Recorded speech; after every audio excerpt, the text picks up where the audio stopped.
My friends are cruel, so I got them evicted. Ooh, that sounds very cruel intentions. Even crueler. I, 24 female, met 2 people I now call Cancer, 32 female, and Tumor, 42 Okay. male. Let's- hold on. We gotta change these names. Let's make it Kate and Trent.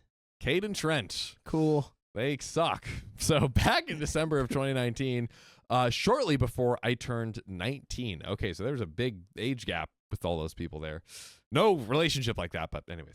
At the time, I was just adjusting to life after aging out of the foster system and caring for the elderly man who had been my guardian and father figure. It was a tough period, but I had a small group of supportive friends who helped me through it. One invited me to meet new people, thinking we'd all get along. That's how Kate and Trevor, what did we say? Trent. That's how Kate and Trent entered my life. By the way, this comes from the one Maria on the r/OK Storytime subreddit. So that friend is gone to me now, and I ended up spending most of my free time with Kate and Trent. I was desperate to escape the harsh reality of watching my father's health decline, so I ignored the constant yelling and toxic atmosphere in their household. Looking back, I can't imagine how their son endured their tirades. At the time, they were embroiled in an ongoing dispute with their neighbors, channeling their anger and blame outward. When my father passed away in February of 2020, their chaos left no room for my grief. Their neighbor drama escalated as I tried to manage my father's estate. One day, a lit candle was thrown through their window, narrowly missing me in the kitchen. So someone threw a lit candle in their house with the beef they got going on with the neighbors. What a weird thing to be throwing. They're like it's close to a Molotov, right? Jeez. It's They'll do something. Now, around that time, they started discussing needing a new place to live. Feeling obligated to help, I arranged for their Section 8 housing voucher to transfer so they could move into my home, which I had been planning to rent. Any gratitude they showed was short-lived. They quickly made themselves at home, and that is when Kate's true nature fully revealed itself. oh no. You see, for over a year, they trampled every boundary I set. They constantly avoided paying rent on time, or sometimes not at all, caused damage to the property, and frequently broke items. I began to see just how manipulative and vindictive Kate in particular could be, and Trent as her enabler. She thrived off of triangulating friendships, hiding her true nature when it suited her, destroying the individuality of anyone she viewed as a threat, and using every situation to her advantage. If she couldn't get what she wanted through coercion, she made sure you suffered for it. Well, by the time I realized how deeply they were impacted by my mental and physical health, I had already lost significant weight, dropping from 120 pounds to 98 pounds, and was at risk of sudden heart failure. I had to start to plan an eviction then, but I felt a false sense of obligation towards their son, and I couldn't bring myself to be another source of displacement for him. I finally I fled my own home, taking only the essentials and pretending the move was temporary to avoid triggering Kate's vindictive streak. Even then, they found ways to harass me. After putting distance between us, the stalks and the threats began. Kate tracked me online and was harassing my friends, and even threatened me with deportation despite my status as a U.S. citizen born abroad. Oh my God. And they're racist and xenophobic too. The unholy trinity. Haha. She bragged about having people who would track me in real time and threatened to destroy the belongings I had left behind. It became clear that Kate and Trent would never change. That's when I decided I wouldn't just escape. I would ensure they face the consequences of their own actions, the stupid prizes they won for their stupid games. With therapy and the support of my loved ones, I regained perspective, confidence, and a hunger for justice. I became a lawyer. Is that no? Wait, never mind. That's not what's happening. I started planning how to completely remove them from my life and eliminate the safety net they had taken advantage of. I sold the house to a tough real estate investor, making the transition seamless so Kate and Trent wouldn't suspect too much. Quietly, I handed the investor all the insights I had gathered on them, their behavior, their tactics, and their character. I gave the real estate investor my CIA profile that I had built on these people's personalities. The classified documents have become unclassified. And I strongly advised against keeping them as tenants despite their Section 8 income. I asked only to spare their son as he would be graduating soon. I knew their patterns well enough to trust they would dig their own grave. From there, I cut off all direct communication, deactivated my phone number, left social media, and focused on rebuilding my life. Over time, I landed a better job, improved my self-image, and I found peace. As I regained my health and stability, I kept tabs on the situation from a distance. As expected, I later found out they continued the same behavior, missing rent, causing drama, and treating their living space like a garbage dump. Recently, I found out that Trent's son had moved out, which led to a reduction in their government benefits. This change added extra financial strain to a household that was already struggling. Things were finally starting to begin. Frustrated with their behavior, the investor has discreetly made plans to evict them by early 2025, which is where we're at right now. Yeah. For those unfamiliar, eviction from Section 8 housing often involves in losing the voucher, making them ineligible for future government assistance. They have the right to appeal, but given the evidence against them, a favorable reconsideration is highly unlikely. Their official eviction date is set for January 2nd, 2025. And with that, they'll lose their home and their ability to secure future subsidized housing. I want to feel bad that they're losing their home and their safety and just about everything else, but I can't. This is everything that I had hoped for, and it makes me so happy that it's happening during the holidays. Whoa. Damn. So, am I the a-hole? We have the update we were just talking about. Dakota. I don't know, dude. You might be now. With that last sentence? You were literally the last half of the sentence. We were doing so good. She's like, you know what? Fair. They've been a monstrosity. Then happy I'm evicting him during the holidays. And we're going to get into this update. So, hello, everyone. Let me start by saying thank you to everyone who shared their thoughts. I did not expect to receive this amount of engagement. I have noticed that a few commenters were speaking on things they feel didn't make sense, so I'll add that to clarify here. Kate. Kate is not the biological mother of Trent's son. She officially married into the role after Trent's separation from his ex-wife. 2, the person who took over managing Kate and Trent as tenants on behalf of the investor was the same person who helped me oversee them. So they kept the same property manager, essentially. Yeah. They are a longtime friend of my late father and a mother figure to me.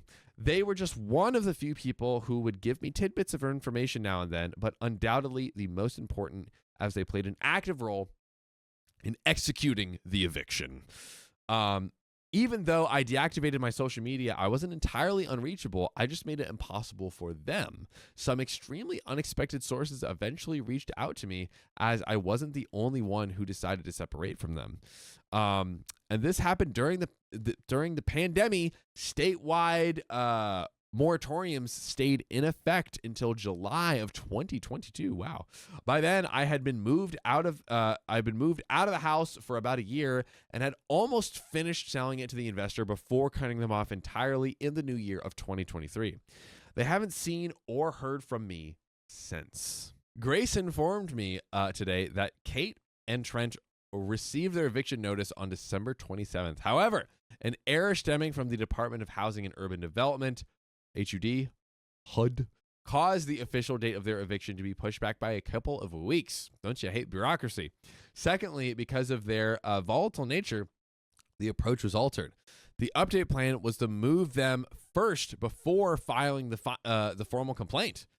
I don't know how that's even possible. The priority was to ensure they moved out of the house as peacefully as possible, minimizing the risk of retaliation or damage the news of having their voucher jeopardized would inevitably bring. For context, Kate's frenzies in particular fluctuated based on the intensity of the perceived threat. I witnessed her throw tantrums over something as trivial as self-induced envy. I've been a victim of her having someone monitor my previous living situation because I asked a question of the person she didn't want me talking to. She once brought the police. How can we forget our friends, the police?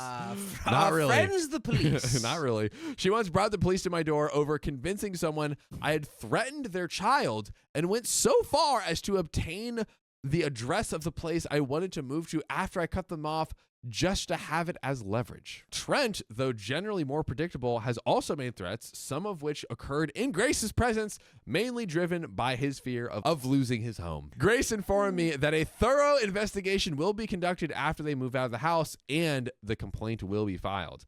Any substantial evidence of property damage or misuse will be included. Grace is already working with their caseworker to complete this complaint. The Housing Authority, HA, will investigate the matter by reviewing the lease agreement, interactions with the landlord, and any potential violations of Section 8 program rules. Based on the results of their research, they will deliberate on whether to terminate their Section 8 voucher, ergo their housing supplemented income.